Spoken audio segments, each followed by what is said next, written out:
All right, ladies and gentlemen, as I explained to you before, you've received all the proof in this case for your consideration. You've received the law. And as we talked about in the very beginning, now there will be the opportunity for the attorneys to submit their final arguments. We will begin with the state, and is the state ready to present their final argument? Yes, Judge, thank you. Sesame chicken. Do y'all remember? That's what Tyre was supposed to have for dinner on January 7th. You heard his mom, Miss Rovon Wells, testify. Tyre was her baby, the youngest of 4, 29 years old. It's a Saturday. He left the house that day. She said he came in the kitchen to talk to her before he walked out, saw her taking the chicken out, asked what she was making. Sesame chicken. If you remember her testimony, she said he kind of made a rubbing on his belly, like, yum, yum. I'll be home for dinner. But he didn't make it. When Tyre left home that afternoon,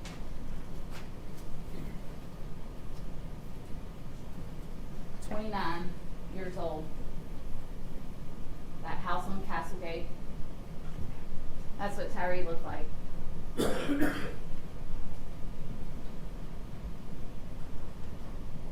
Tyre had a special relationship with his mom. You heard her talk a little bit about it. I don't know if y'all noticed in one of the pictures that was introduced as part of the autopsy, he had his mom's name tattooed on his shoulder, Rovon.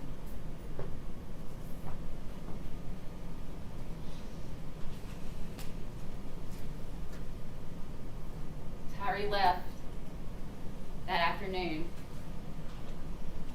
and he never made it home for dinner because he came into contact with these officers. And the next time Ms. Rovon saw her son, he was in the hospital in the wee hours of January 8th, and this is what he looked like.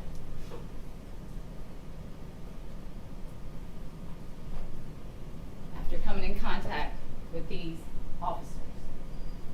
And he almost made it home. He's so close. There's a map that's been introduced, and it shows you all the locations that we've talked about. Look how close they are. You heard Ms. Rovon testify that to get to the scene where all this happened, just basically 80 feet from her front door. And at that first stop, that chaotic stop, when there's so much screaming and so much chaos, one of the things you hear Tyre say is that I'm just trying to go home. He's just trying to get home to his mom's house. But he doesn't make it because he comes in contact with these officers.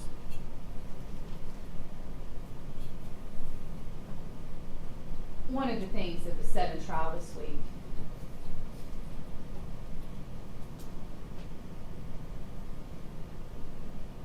when Officer Mills was testifying. When the defense attorneys asked a question and said, so Tyre was whipping y'all's tail. I don't know if you remember this. Tyre was whipping y'all's tail. Tyre, the smallest person out there, 5 officers. Tyre was whipping y'all's tail. To show you pictures that were introduced into evidence of each of those officers at the end of that night. Officer Bean.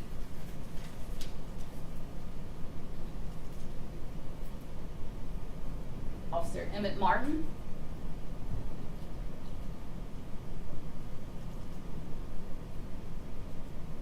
Officer Demetrius Haley.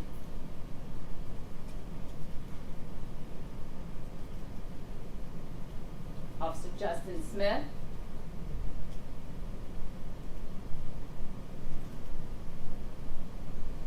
Officer Desmond Mills. They were getting their tails whipped. This is them that night, after the fact. Can we see the picture of Tyre again? And about the same time those pictures are taken by TBI, Mr. Rodney Wells, Tyre's stepdad, takes this picture at St. Francis Hospital. So Tyre was whipping their tail? That's what they want you to believe?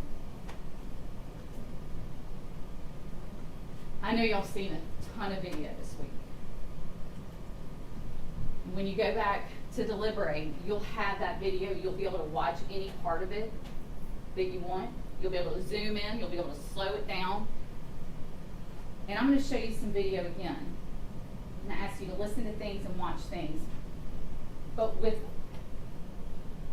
certain intent, looking for certain things, okay? You've seen it all, but now we kind of have to put the pieces together. And the first thing I want you to do, and this is different than we've done all week. I'm going to play a portion of Bean's body-worn camera. And I'm going to just set it up a bit. Y'all have seen it. Bean is the officer who's riding with Officer Mills. Officer Mills testified that he sees someone matching the description in the rear view. They kind of do a U-turn, and then you see Officer Bean jump out of the car and start sprinting towards Tyre.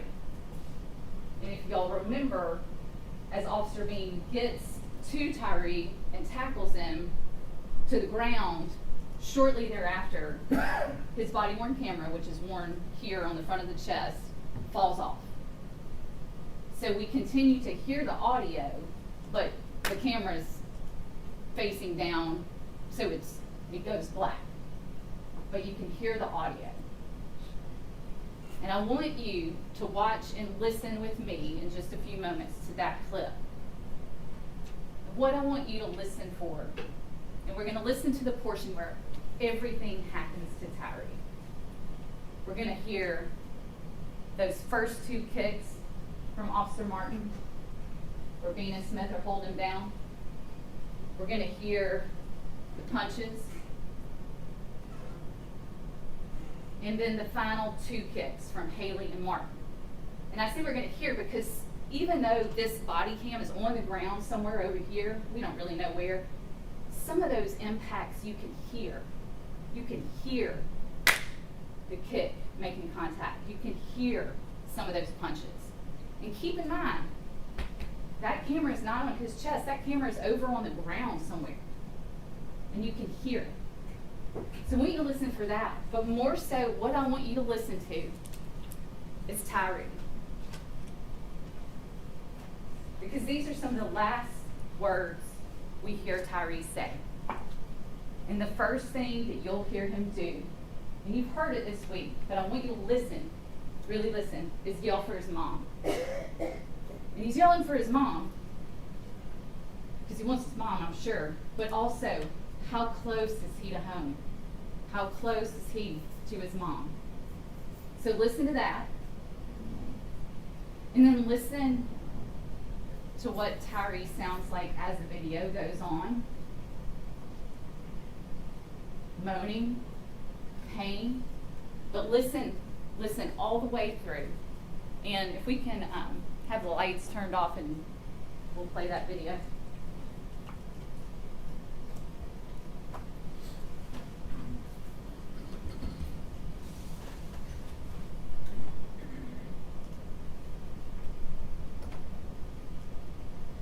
Y'all will remember, you're probably familiar enough by now, but every time a body cam turns on, there's about a minute that goes by that there's no audio. And then after a minute, the audio pops on.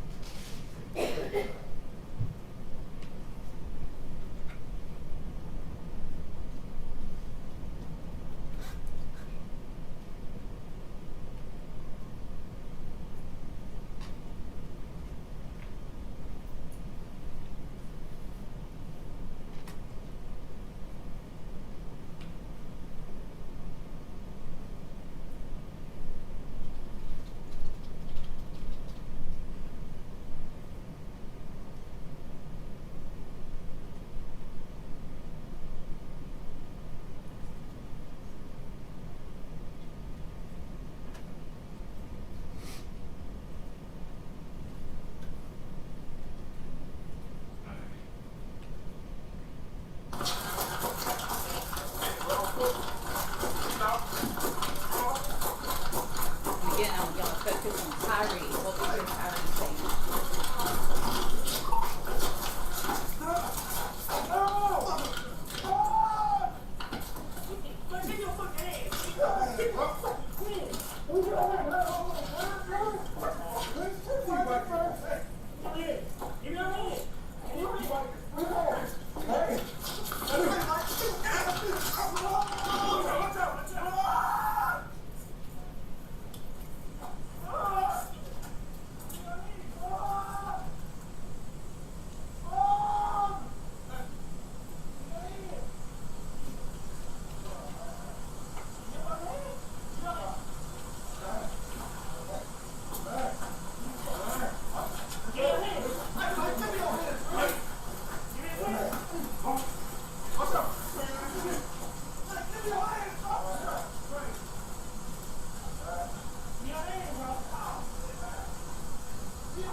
Get your hand! Give me a hand! Turn around! Lay back! Lay back, goddamn! Lay back, goddamn! Lay back! Lay back! Lay back, goddamn!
The last words that we hear Tyre say, and he says it 3 times right there, and I don't know if y'all can hear it. I know it's hard. There's other noises in here. He says, "Help me.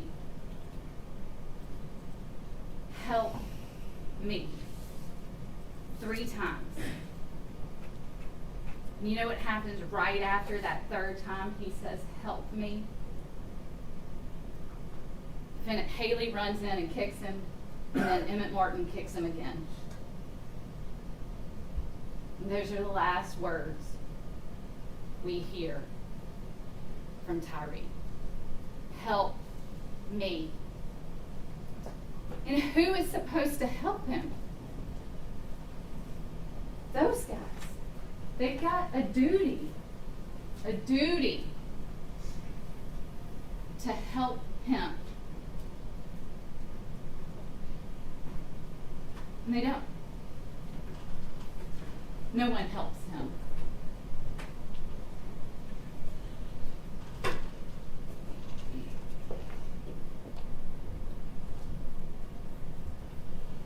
no witness told you Tyre punched, Tyre kicked, Tyre spit, he didn't cuss, he didn't do any of those things. Officer Mills was there, he told you. Officer Hemphill, the guy from the first scene, none of that. Officer Hemphill even described him as polite. Help me. Who was going to help him?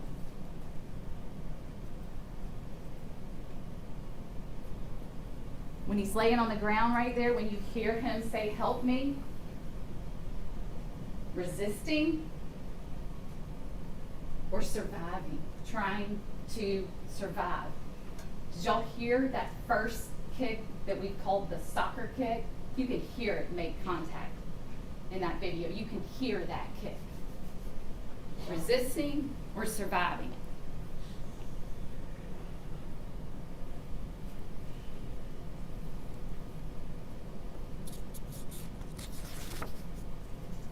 I want to take y'all back to last week when we were still in Chattanooga.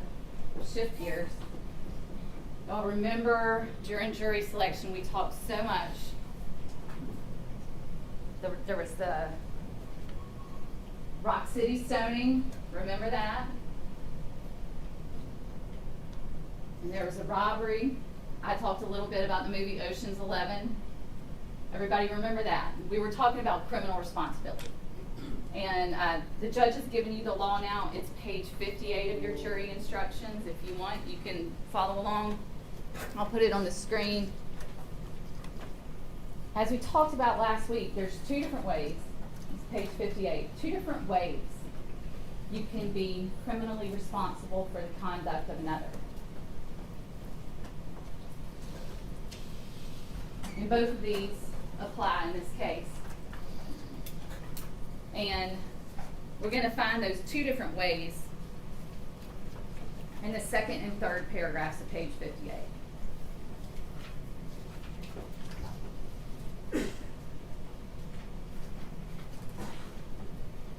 So, what criminal responsibility is, and I think y'all got it from the examples, but now we're talking about this case, right? Last week we were talking about examples of bank robberies and the Rock City stoning. Now we're talking about this case. 5 officers out there, 5 officers acting together. The two different ways that you can be criminally responsible for the behavior of another. The first way is in paragraph 2. The defendant is criminally responsible for an offense committed by conduct of another if, acting with the intent to promote or assist the commission of the offense or to benefit in the proceeds or results, the defendant, here we go, these are the things, solicits, directs, aids, or attempts to aid another person to commit the offense. And I'm going to focus on directs. I think that'll come up in our proof. You'll hear more about that evidence as I go on. Aids, attempts to aid. Okay? So that's one way you can be criminally responsible. Another one, and a huge one in this case, is found in paragraph 3. The defendant is criminally responsible for an offense committed by the conduct of another if, having a duty imposed by law, and here that's what we're functioning under, imposed by law, to prevent commission of the offense and acting with the intent to benefit in the proceeds or results of the offense or to promote or assist its commission, a defendant fails to make a reasonable effort to prevent commission of the offense. Okay? Aids, attempts to aid, or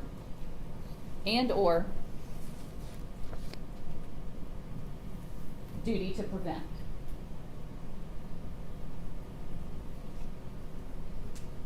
So as you go through, you get back in the jury room and you go through these deliberations and you're considering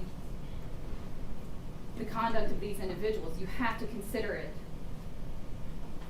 under this umbrella of criminal responsibility. And when you read the jury instructions, and if it says the defendant, it's the defendant or one for whom he is criminally responsible. Okay? I want to point that out before I go further. And the other thing I want to look at quickly is page 4. And that is the instruction the judge just gave you. And this is page 4. If you want to look, we'll put it up on the overhead as well. This is second-degree murder.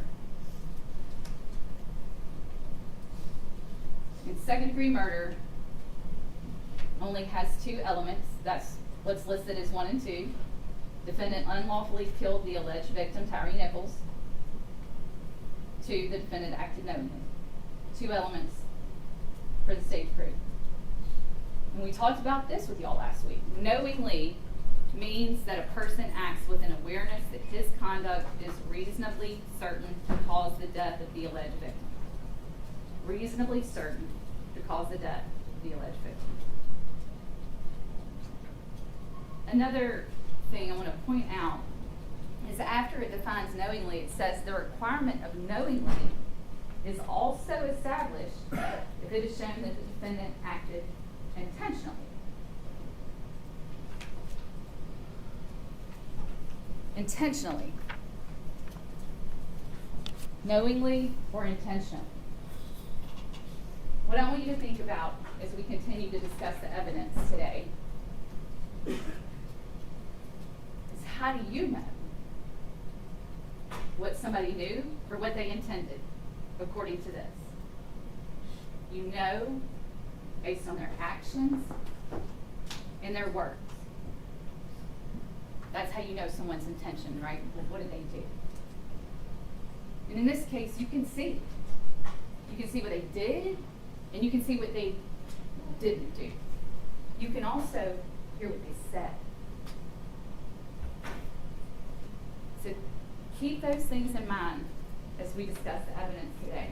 And keep those things in mind as you go back in that jury room and have all this evidence. And you can rewatch any portion today during, I'm sure everyone's closing arguments. If somebody points to something that happens, make a note of that timestamp, because you will be able, if you want, when y'all go back to deliberate, if there's any questions, y'all can watch all these videos and find these things for yourselves, okay?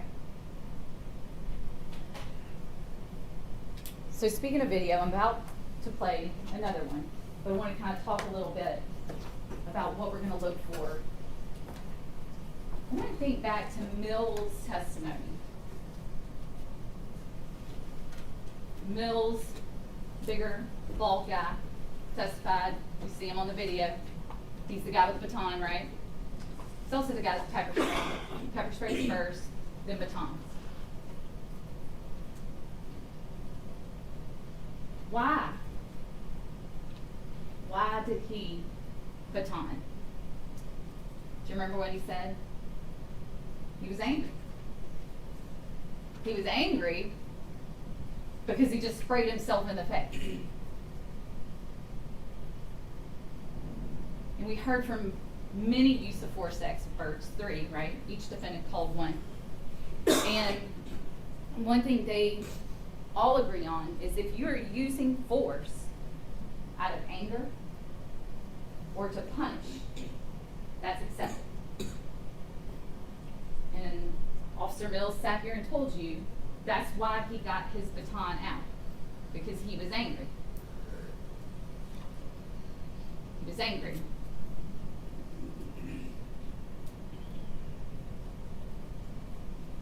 The first video we're going to watch is going to be the pole cam. And that's sort of the eye in the sky, right? The pole cam video. And this is going to be a little zoomed in. I'm going to slow it down a little bit. And the reason I want to do that is so we can focus on the actions of Officers Bean and Smith. Now keep in mind, criminal responsibility. aid, attempt to aid, duty to prevent. They're aiding. In the beginning of the video, remember how it all sets up. Bean runs in, tackles him, Smith gets there right after, and there's stuff going on the ground in the very beginning. And then the next thing we see is Officer Mills and then Officer Martin. So there's 4 officers and Tyre. And I want you to focus, watching it this time. I told you you can see a lot of the same video, but I want you to focus on different things when you watch it. Only this time, I want you to focus on Bean and Smith. Okay? Now we all remember Smith is the one who has on tennis shoes, right? And they have a white sole. So it's easy to spot him. And at different times he has on a baseball cap. Bean has on, a sort of a head covering, and you'll see him. So they're the two, and they're holding Tyre down. I want you to look at where their faces are, where their hands are, especially when Emmett Martin comes in with that first soccer kick, then with the second.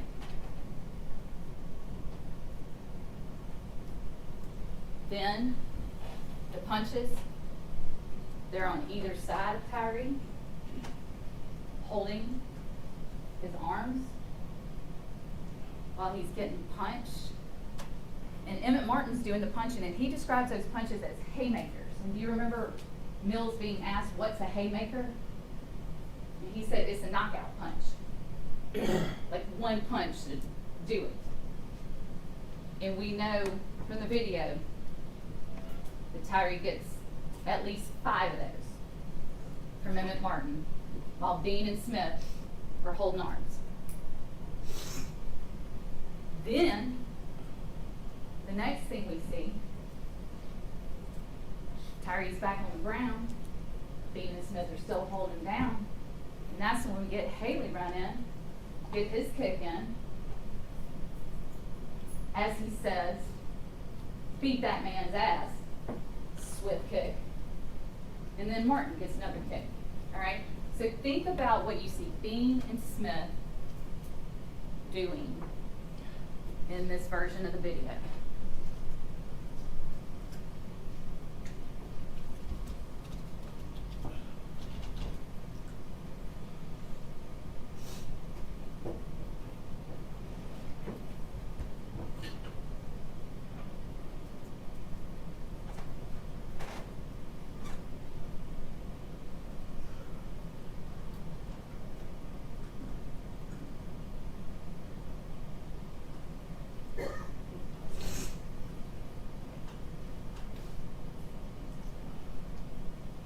Just to make sure, Emmett Martin's on the front of the screen closest to us. Again, you know who Justin Smith is because he's got the shoes on that are easy to spot.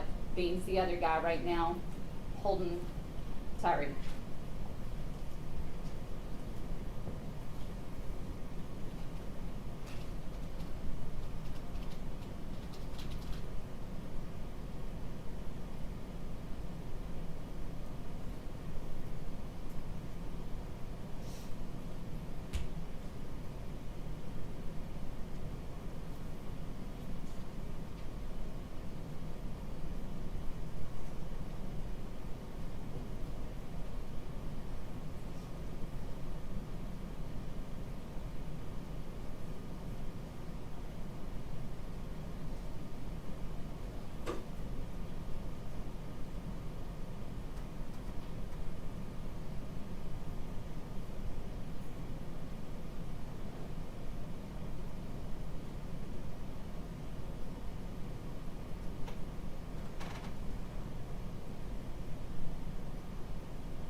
y'all keep an eye on Bean and Smith and that? Where their faces were, what they're looking at, what they're doing? We see those first two kicks. After that first kick to the head, you heard all use of force experts agree and testify that first kick, that soccer kick to the head is what? Excessive force. Unnecessary. Deadly.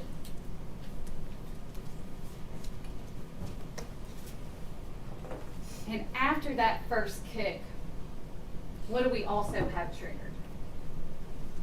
The duty to prevent it. The duty to prevent. Criminal responsibility, duty to prevent. Bean and Smith holding him down. I mean, their faces are right there. And that first kick, you can hear it on the video. Can you imagine if you were holding the person that took that impact? You would be able to feel it. We can hear it. But they're holding him, Bean and Smith. So, first kick, right there. Duty to prevent. Duty to intervene. Second kick. Duty to prevent. Duty to intervene. Then those punches come, they're holding it. I mean, and we've got all the baton strikes, but we're just putting that in another bag. They're holding him. And that's when the haymakers come, and you can see them. You just saw them. Y'all watch it, count them out. I count at least 5. And you can watch how hard they are, because watch what happens to Tyre's body, his head, how it's impacted by these punches.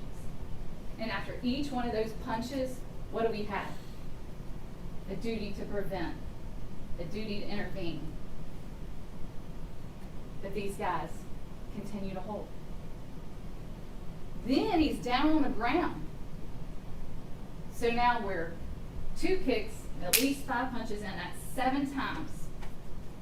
7 times. Those guys could have intervened, could have prevented, could have done something. Could have just said stop.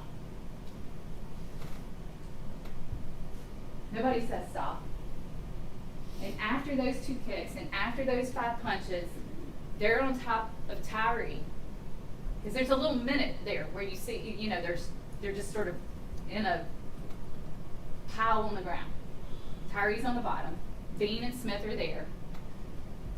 Martin's kind of standing over him for a minute. And it's at those moments where in the first video we heard Tyre say 3 times, "Help me." And what's the next thing that happens? Officer Headley. "Beat that man's ass," he says. Do you remember criminal responsibility directs? Aids, attempts to aid, directs. Beat that man's ass. Runs in, kicks.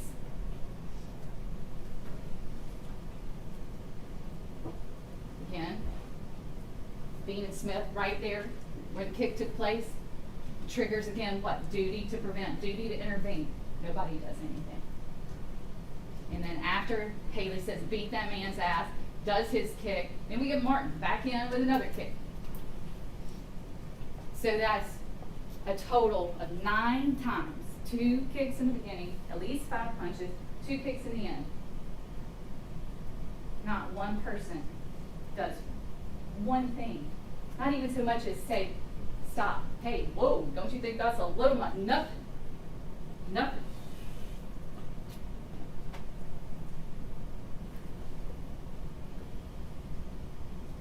So then the defense is going to tell you they were pepper sprayed, they didn't see anything.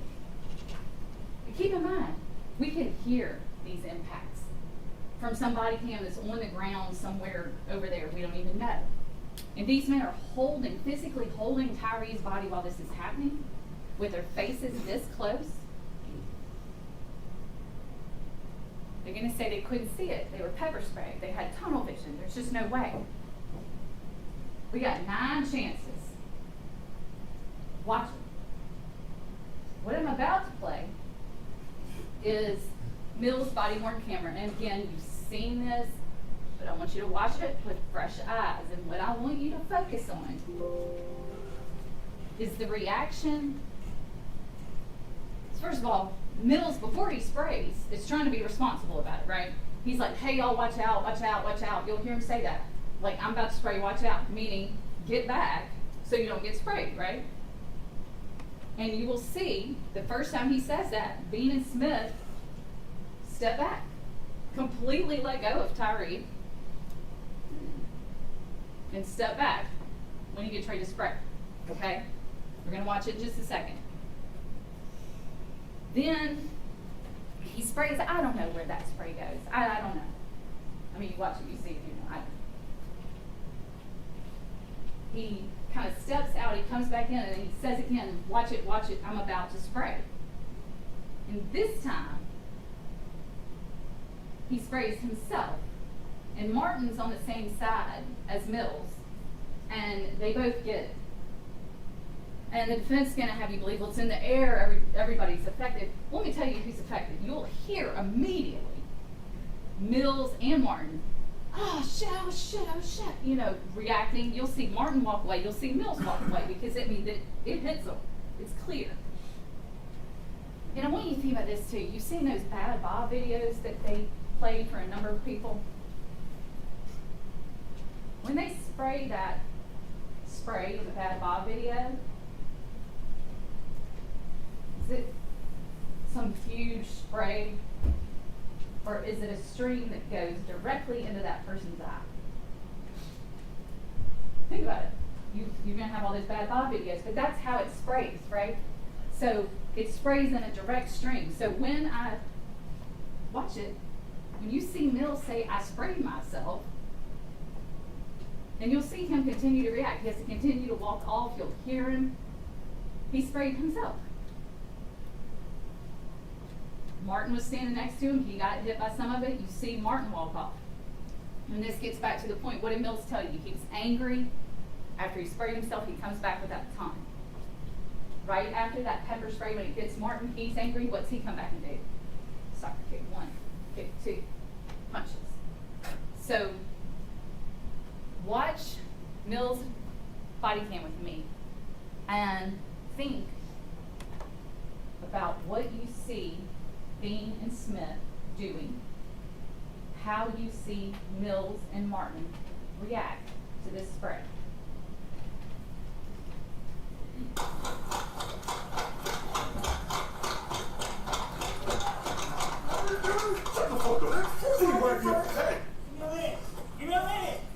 You might get sprayed again. Watch out.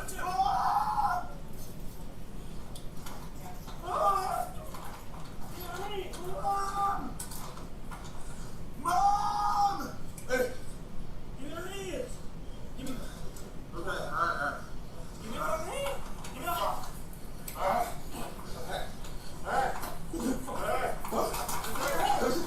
Give me your hand, bro. Give me your hand. What's up? Spray ass again. Give me your hand, bro. What's up? Spray. Give me your hand, bro. Oh, shit. Oh, shit.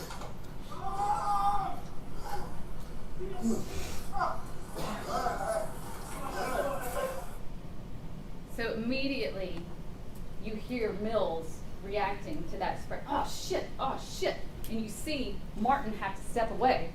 You can also see right here, that's Martin. You see that little black square? That's Martin throwing down his body-worn camera. Because now Martin's pissed. So this is him throwing down the body-worn camera. That's 20, 33, 51, about there. If you don't want to look at it when you get back there. Here's Martin throwing down his body-worn camera because it's on. You immediately see Martin and Mills react to that spray. They get angry, and then we'll watch what they do next.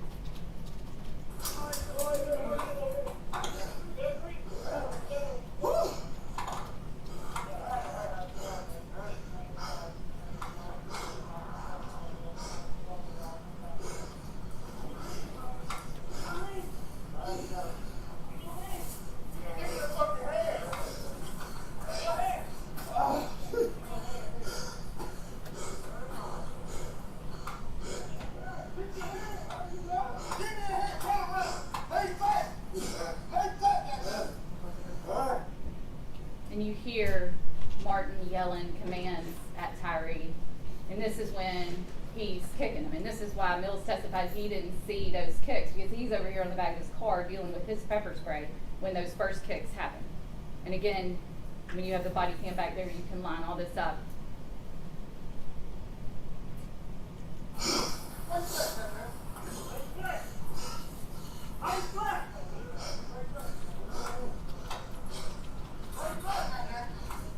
Shit!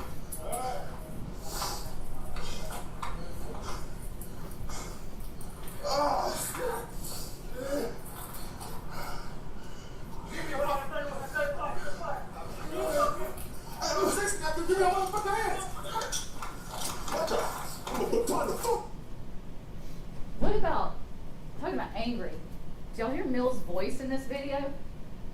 Mills, the guy who sat here and testified, and y'all couldn't hear a word he said almost because he was the softest talker you've ever heard in your life. Listen to how angry. Listen to the scene. I'm about to baton the fuck out of you. You can hear that. You can hear anything he said on the stand. You can hear that. Because he's angry. They're angry. Get the fucking hands! Watch out! Watch out! Give it in! Give us your hands! Give us your hands!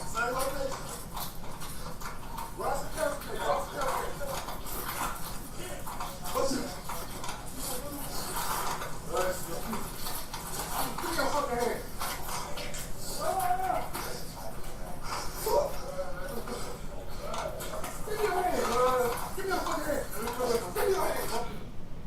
Keep in mind, Bean and Smith, where they are, what they're doing, how they're assisting, how they're aiding, as they're holding those hands while Martin is delivering these haymakers, how close they are to Tyre, how close they are to Martin as this is happening.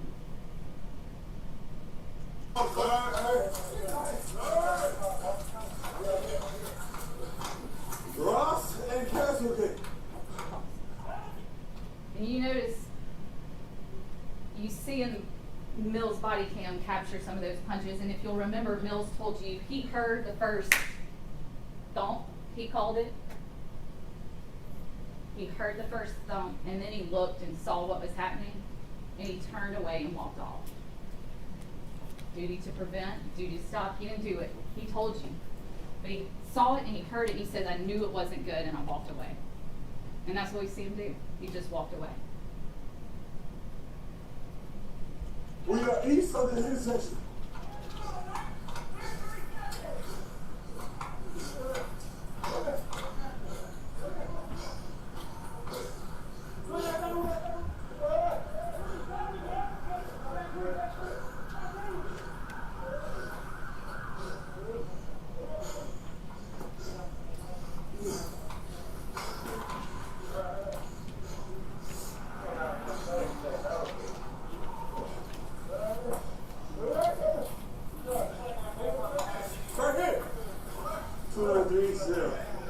The Castleton Fair Street. You can get here from Ross and Castleton.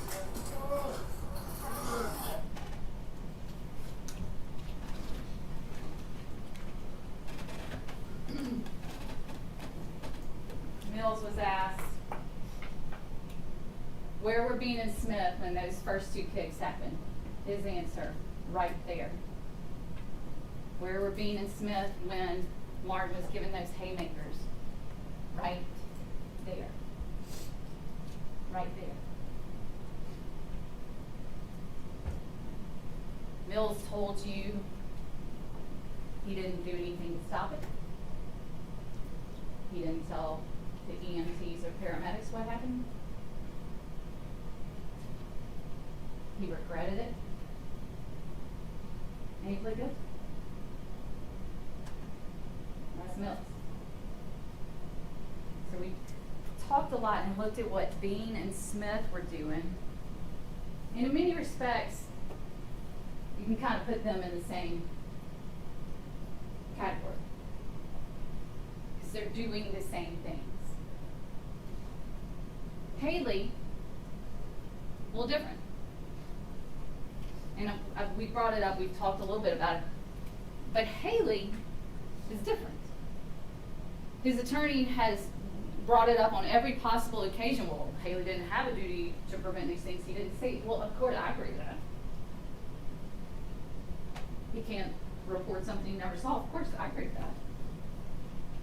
So let's talk about what Headley did do and what Headley did see.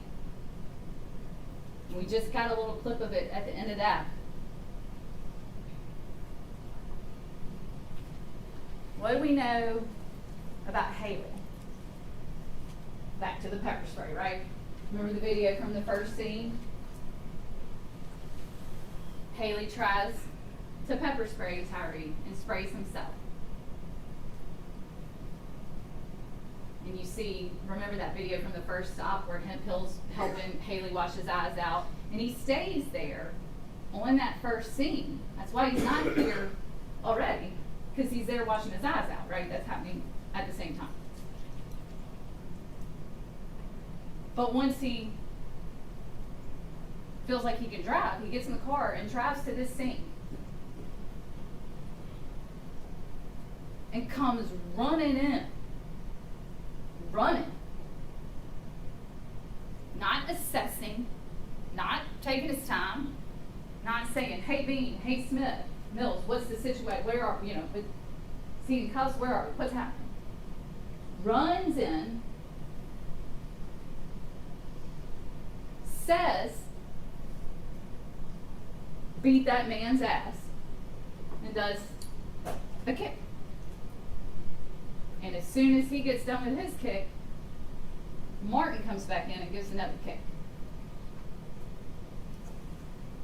We heard from 3 use of force experts. And they, all 3, agree that every use of force that Martin did was excessive and unnecessary. 2 of them, Tisdale and Zwicky, said Headley's kick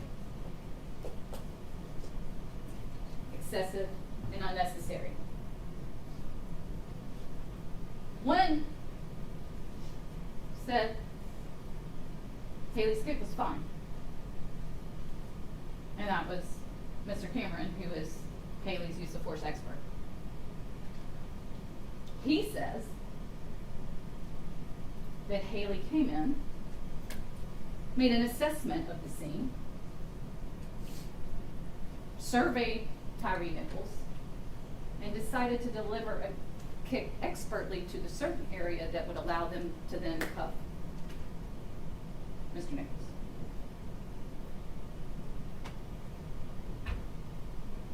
Maybe Mr. Cameron has some x-ray vision. I don't know. Y'all have the same video that Mr. Cameron had. You watch it. You decide if that's what Headley did.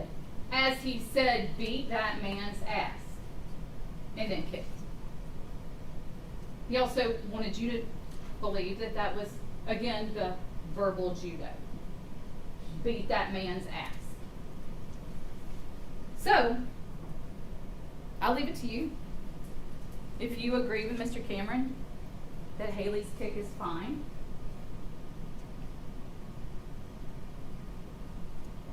there's another kick right after it from Martin, which triggers what? Duty to intervene, duty to prevent. Stop. Nobody so much as says the word stop one time.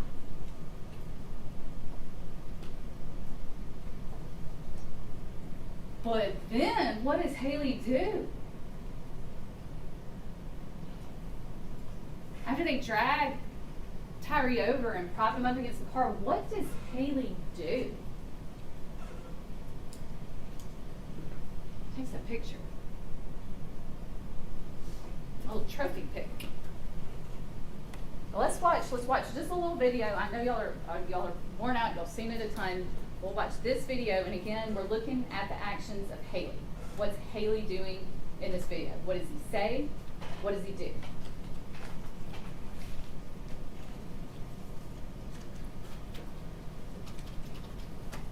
And this is going to be the sync video, this has the pole cam video, but the audio you'll hear is from Officer Bean's body cam.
Get your hands! Give me a hand, turn around! Lay back! Lay back like that! Alright. Lay back like that. Lay back! Lay back! Lay back! Lay back like that. Alright.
So here, Tyre's on the ground, Bean, Smith, Martin, all there.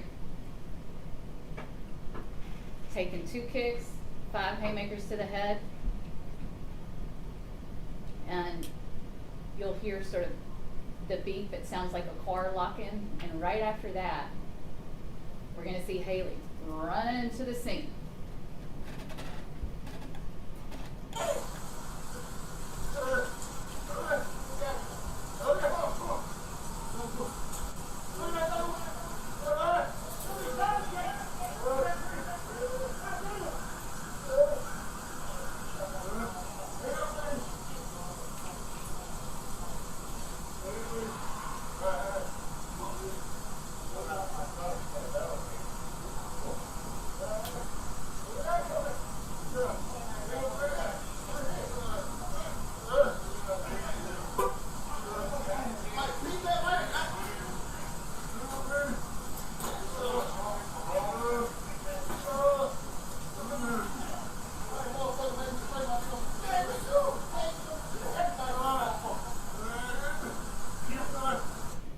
What does Haley say right after he delivers that kick, after Martin's kick? That motherfucker made me spray myself.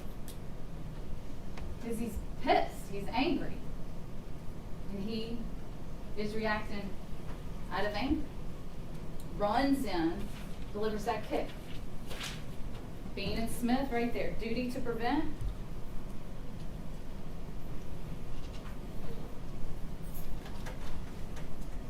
Then, after they drag Tyre up, prop him against the car, and start high-fiving, fist bumping, talking about who got the best licks, who did what. Haley walks over and takes a picture of Mr. Nichols. Did his expert testify he was documenting his entries? For what? For who? The 11 people he sent that picture to?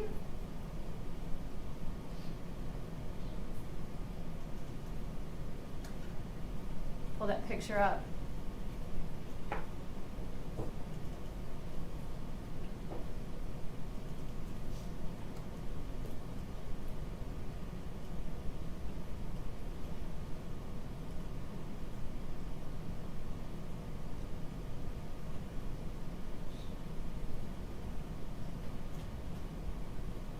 So after yelling, beat that man's ass, running and kicking, hanging out, high-fiving, talking, he goes over and takes this picture and then sends it out to at least 11 people, was the testimony we heard. And what about the text thread he had with some other MPD officer, MPD officer Fox, or so it was saved in the phone?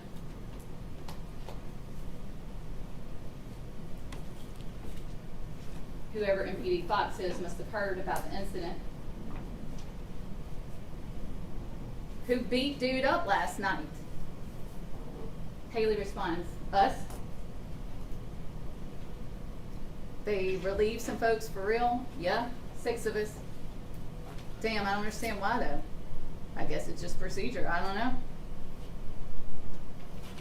It's just stupid. Keep y'all head up, Brody.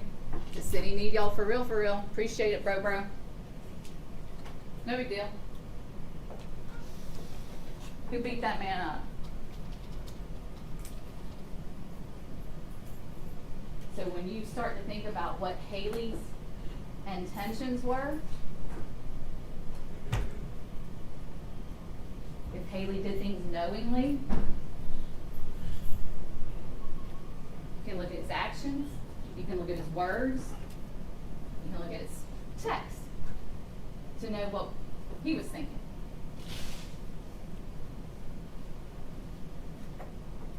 What he was doing was intentional and knowing. Look at his picture. Look at his text.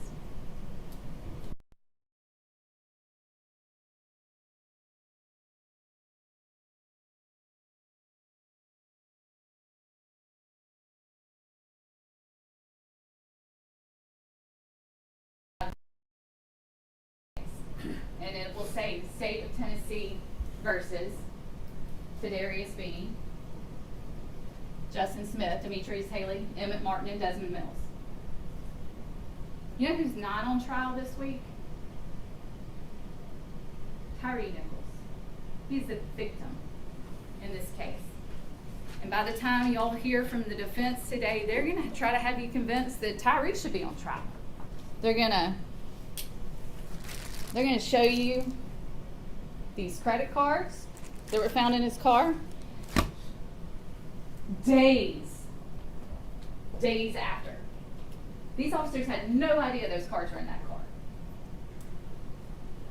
They're going to want to talk about some mushrooms that were found in the trunk of Tyre's car. 1.77 grams. Do you remember TBI agent Chuck Baker who testified? He was asked how much is 1.77 grams, and he said a dollar bill weighs about a gram. So the amount of mushrooms that were in Tyre's trunk were the weight of $2 bills. And so because of that,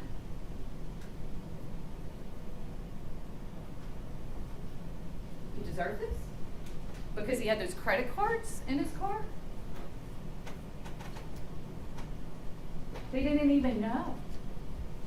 They didn't even know that stuff was there. TDI found that when they executed a search warrant on Tyre's car days after the event.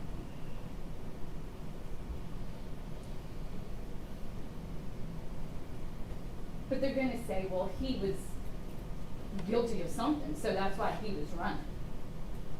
So let's just take a minute and think why Tyre was running. And this is where it gets tricky.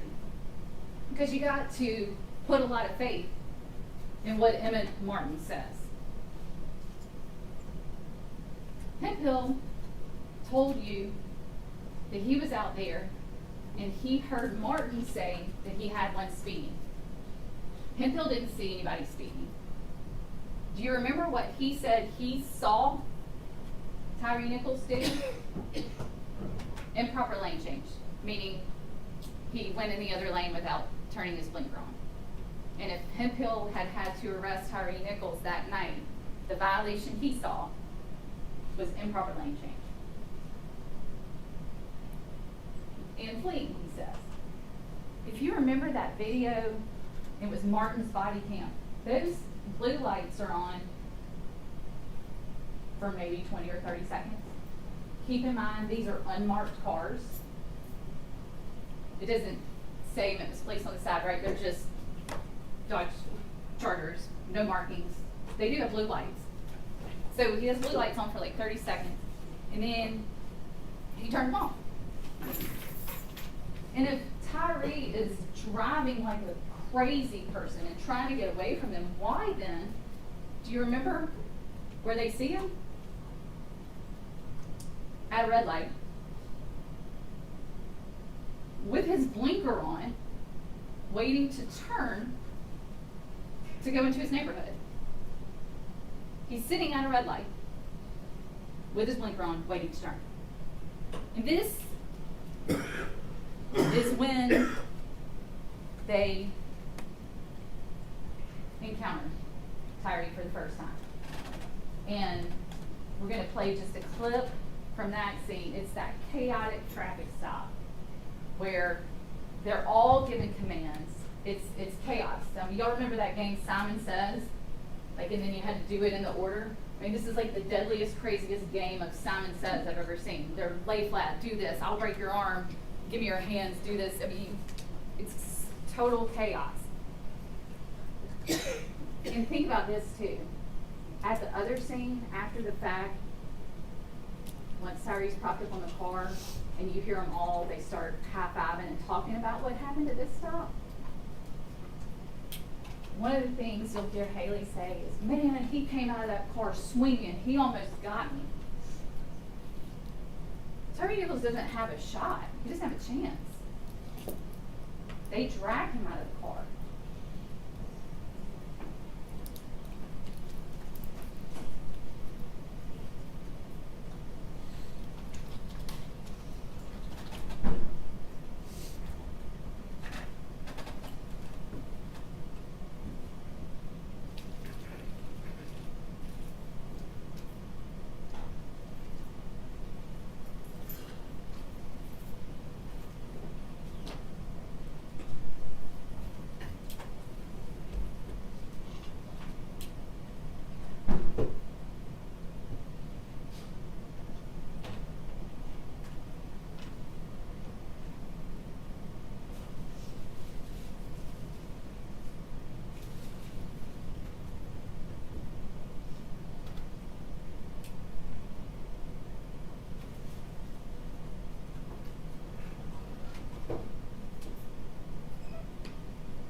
Why is Tyre running?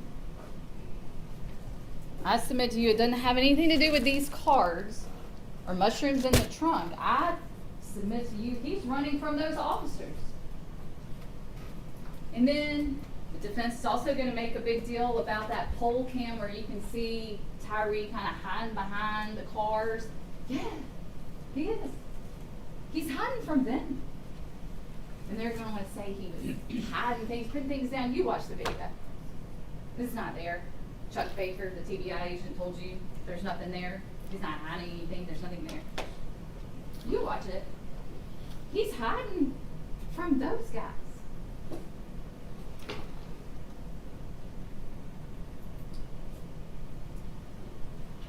Y'all stay with me. I know it's late. I've been talking a long time. I know you're hungry. You want lunch. I got a little more to go, and then we get your lunch break.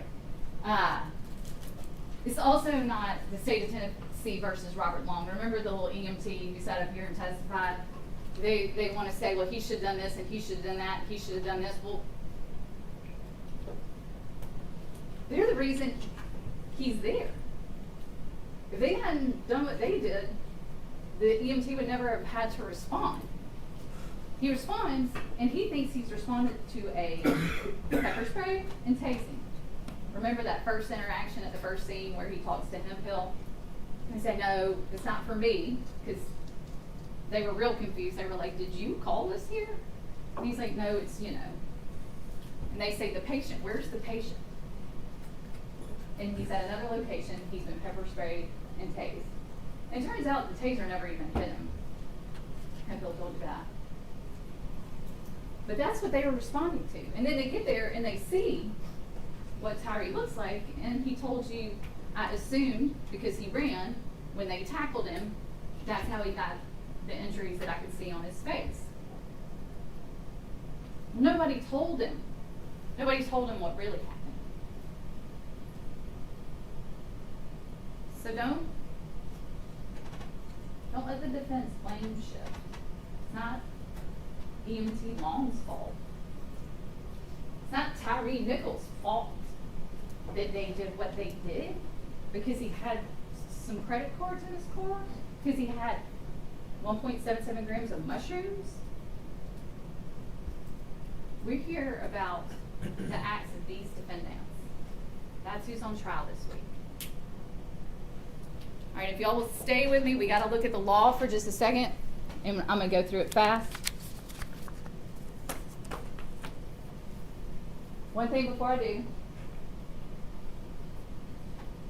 the medical examiner, Dr. Ross. And you'll have his report, that's part of evidence when you go back there. The main thing that caused, the ultimate cause of death was blunt force injuries to the head. Based on the video that y'all have seen 1,000 times now, that doesn't surprise anybody. But what I want to draw your attention to, if you'll remember when he testified, he talked about torsional injuries. That's the thing about torque, right?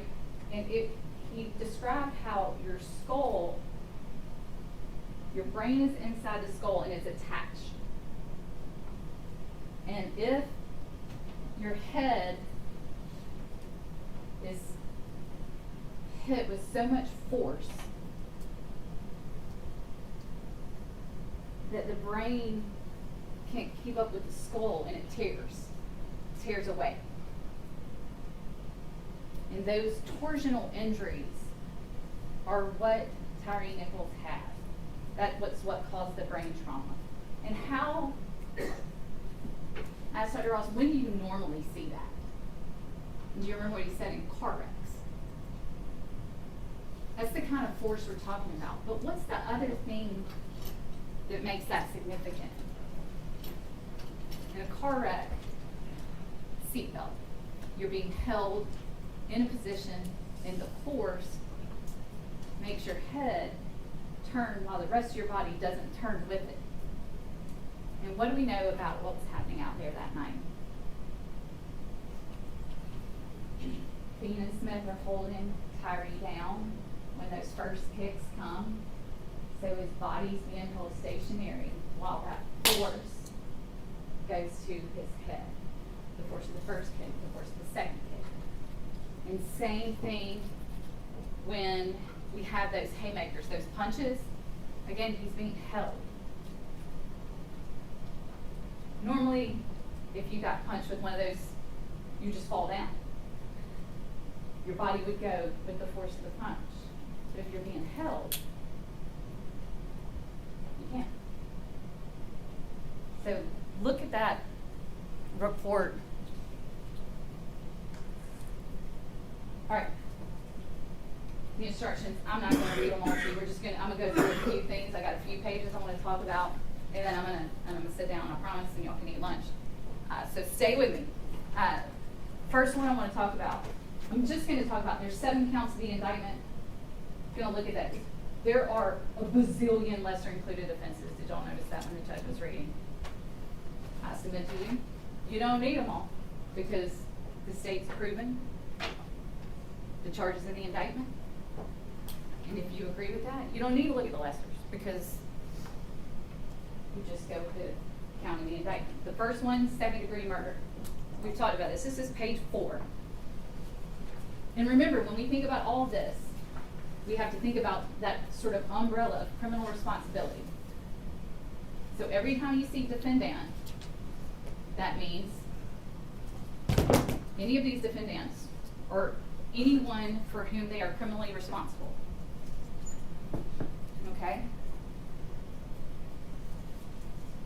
So 2nd-degree murder just has 2 things. Defendant unlawfully killed the alleged victim, Tyre Nichols. Defendant acted knowingly. I submit to you, based on the proof from the medical examiner, the brain trauma, those injuries were caused by the impacts of Emmett Martin. Soccer kicks, 5 haymakers to the head. That the defendant, Emmett Martin, or criminally responsible for his behavior, right? They're all out there. They're all doing it together. Certain people are holding, certain people are kicking, certain people are batoning. We got all sorts of things going on, but they're all engaged together. Aid, attempts to aid, or duty to prevent. That's 2nd-degree murder. That's page 4. The next one, page 15, is the 2nd count of the indictment. Aggravated assault acting in concert. This has 3 elements. The defendant intentionally or knowingly caused bodily injury to Tyre Nichols. Check. The act resulted in serious bodily injury to Tyre Nichols.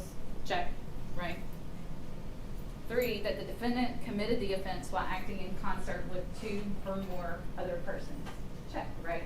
So a total of 5 officers involved in this. 5 officers listed in the indictment. We have 3 on trial this week, but you've seen what Emmett Martin's doing out there, and you've heard from Officer Mills. The next count of the indictment, count 3, is on page 23. If y'all want to turn to it, we'll put it up. And the next 2 counts are the same, so we can kind of cover them at the same time. It's aggravated kidnapping. And this probably, of all the counts, sounds the weirdest at first. You think about kidnapping, you know, somebody grabs somebody and ties them up and puts them in the trunk of a car and drives across town and dumps them out. Clearly that's not what we have here. So this is a sort of a different way to think about kidnapping. So look at the elements of aggravated kidnapping here. And so this is count 3, it's aggravated kidnapping with bodily injury, and count 4 is going to look just the same, except it's an alternate theory, and it's aggravated kidnapping while you possess a weapon, okay? So we can kind of look at these at the same time. That the defendant knowingly removed or confined Tyre Nichols unlawfully so as to interfere substantially with his liberty. So the state isn't arguing that he was removed, right? It's that he's confined, it's that he's cuffed. And he's propped up up against that car. Unlawful. There was a time that night, there was a time when those officers could have arrested Tyre. And that would have been lawful. But that changed the minute we got that first soccer kick, that first use of excessive force that no one does anything about. That's when it changes. That's when, from that moment forward, everything that they do next is unlawful. So when he's sitting in cuffs, propped up, his liberty is clearly interfered with. He's propped up against that car, and they're high-fiving, hanging out. Nobody's rendering any aid. You heard the use of force experts that officers have a duty to render basic medical aid that they can. Nobody's doing anything. Really not even paying attention to them at all. EMTs get there, nobody tells anything that's going on. So that's the kidnapping. It's when he's there cuffed,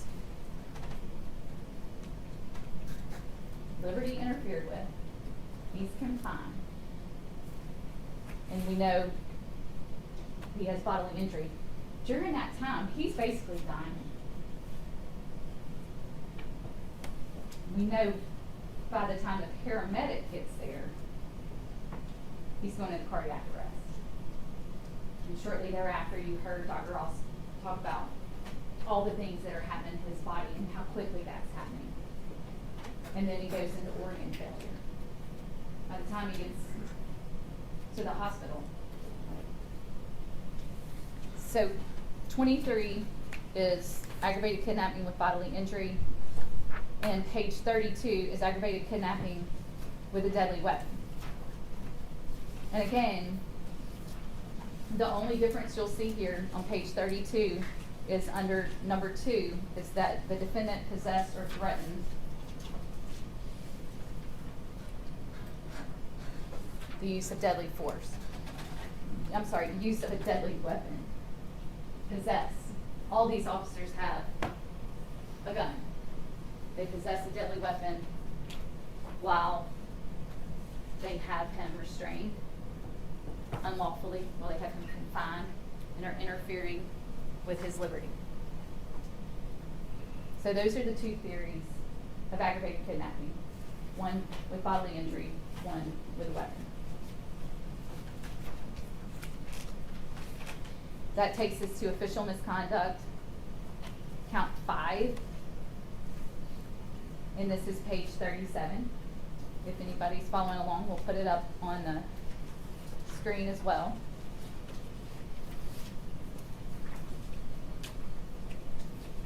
And at the top, you'll see official misconduct, unauthorized exercise of official power. Count 6 is another count of official misconduct with a different theory. We'll look at it next. Unauthorized exercise of official power. This one has 4 elements, and you'll see them numbered. Defendant acted as a public servant. We know these are MPD officers. Their oaths of office are part of the evidence that you all will have. Number 2, committed an act relating to the defendant's office or employment that constituted an unauthorized exercise of official power. So from the moment of that first soccer kick, everything going on out there is unlawful, and now it's unauthorized use of their official powers because we've had excessive force and nobody's stopping it. Number 3, that the defendant, and remember, this is the defendants plural, or the defendant, the one who is, criminally responsible for, right? So,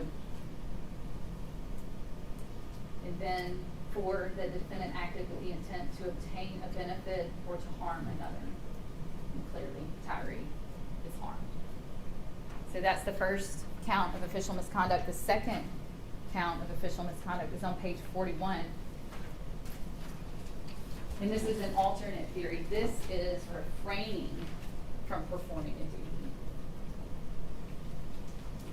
So it's all the same elements, 1, 2, 3, 4 that we just discussed, except number 2 is the different. That the defendant refrained from performing a duty that was imposed by law or that was clearly inherent in the nature of the office or employment. Refraining from performing a duty. This guy had a duty inform the EMT about what was going on, about what they had done, about what kind of care this guy needed. Nobody did anything.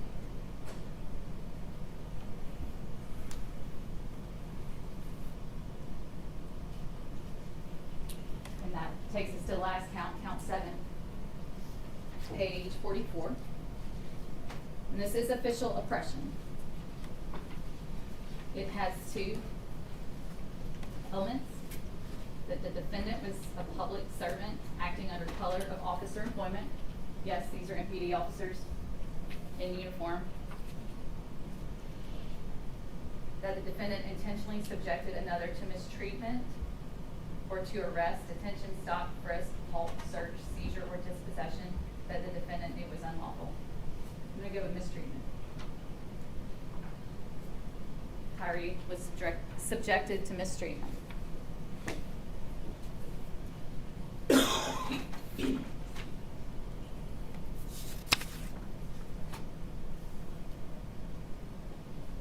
promise I'm almost done. The last one we're going to look at is kind of where we started. Page 58, criminal responsibility.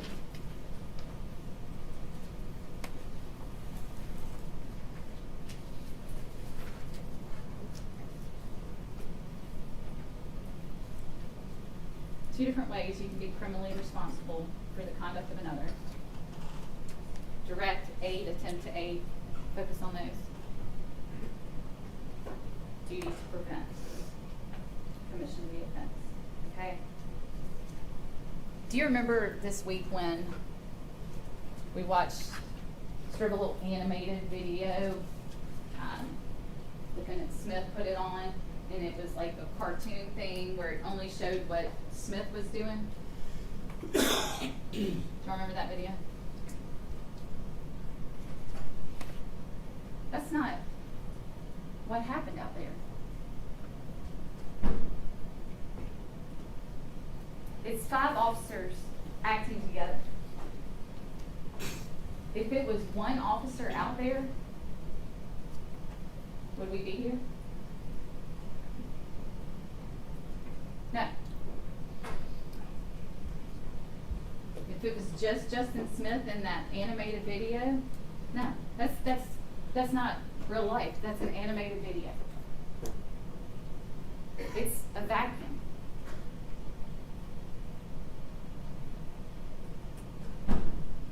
Every step of the way, you'll see all these videos.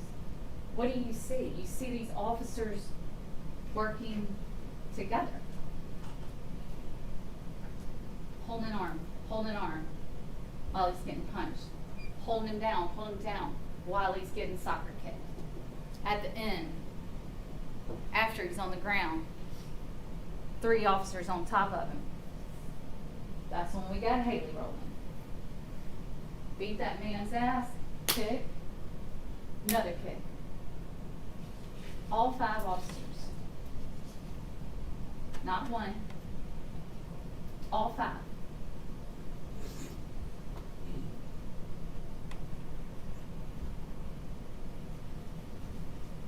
But it's not just their actions that you have to look at.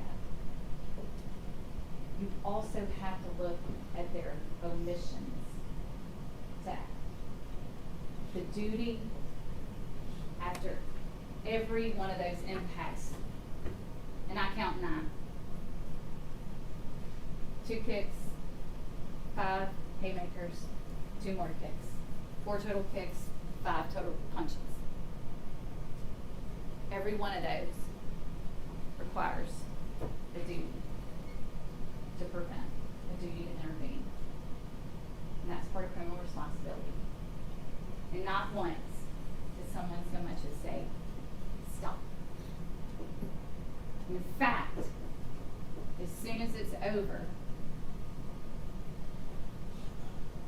we start fist bumping, we start high-fiving, we start playing back what we all did. It was so great.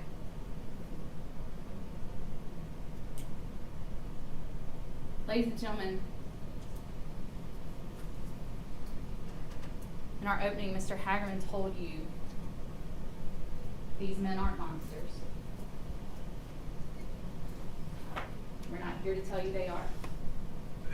You've heard from a bunch of character witnesses for Bean and Smith. So they're great guys, good officers.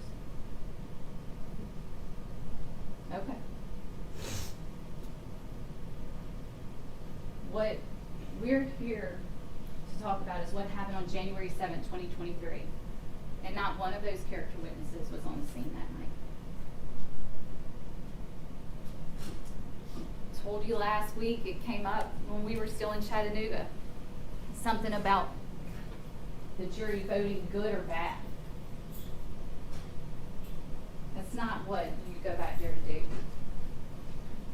Not good or bad, not right or wrong. But did the state carry their burden in proving these 7 counts? Did they prove that these 3 officers did what we say they did on January 7th, 2023? Are good people capable of doing bad things?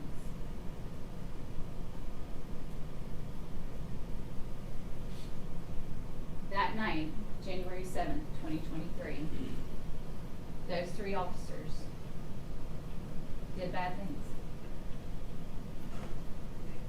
And when Tyre cried for help,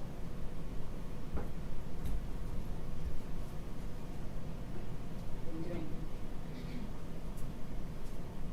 Nobody helped. Nobody prevented. Thank you. All right, ladies and gentlemen.